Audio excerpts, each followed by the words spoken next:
I got so much motherfucking design on right now.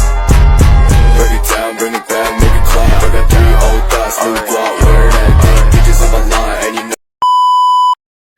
Assalamualaikum warahmatullahi wabarakatuh. Perkenalkan, nama saya Rika Fatmawati dari kelas WM09 Prodi Manajemen.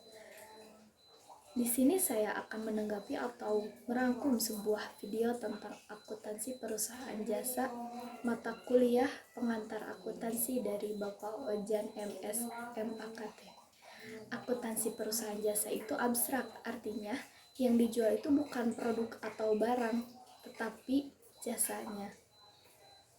Berbeda dengan perusahaan dagang atau manufaktur, perusahaan jasa menjual jasa atau pelayanan sebagai produknya kepada konsumen.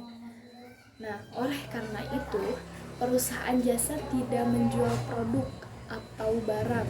Contohnya, perusahaan jasa itu seperti jasa pariwisata, jasa pelayanan, jasa pengacara, jasa laundry, tukang pijit, dan lain sebagainya ya, banyak. Perusahaan jasa adalah perusahaan yang menawarkan produk yang bersifat tidak berwujud, tapi manfaatnya dapat dirasakan oleh yang bersangkutan begitu, oleh konsumen, seperti itu.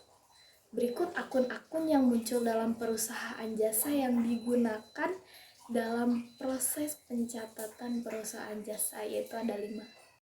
Dari akun kelima tersebut mempunyai poin-poin tersendiri, bisa dilihat pada tabel berikut.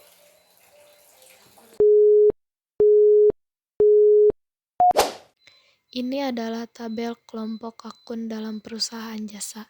Yang pertama ada harta, yang kedua ada hutang, yang ketiga modal, yang keempat pendapatan, dan yang kelima biaya.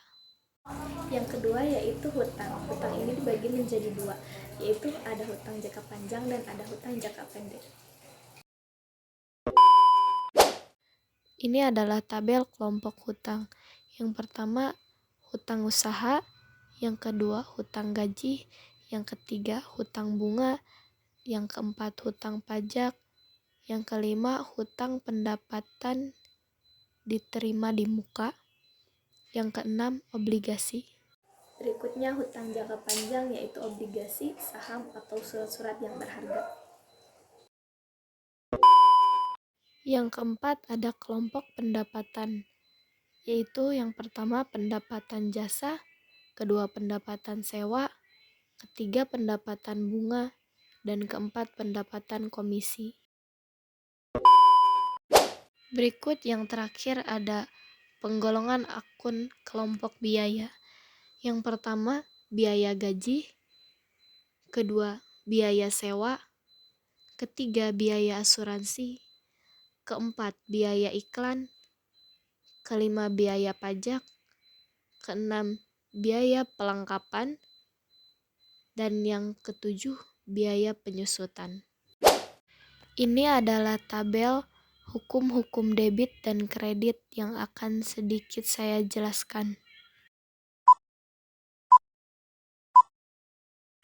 Berikutnya saya akan sedikit menjelaskan tentang hukum-hukum debit dan kredit pada akun-akun tersebut. Nah, yang dosen saya ajarkan agar kita lebih mudah hafal atau lebih mudah paham, kita menggunakan 5 jari. Yang pertama itu, mulainya dari sini ya. Yang pertama itu ada harta, kedua hutang, ketiga modal, keempat pendapatan, dan kelima biaya. Yang pertama dan kelima kita lipat menjadi saling 3 jari ya. Yang pertama itu ada harta, yang kelima itu ada biaya. Harta dan biaya ini akan bertambah di debit dan berkurang di kredit. Itulah hukum akun tersebut. Yang ketiga ini ada hutang, modal, dan pendapatan akan bertambah di kredit dan berkurang di debit. Kebalikan dari yang pertama dan yang kelima, seperti itu. Mungkin cukup sekian yang dapat saya sampaikan. Mohon maaf jika ada salah kata atau salah penyampaian.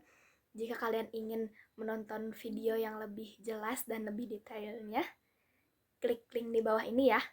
Terima kasih. Wassalamualaikum warahmatullahi wabarakatuh. Bye-bye.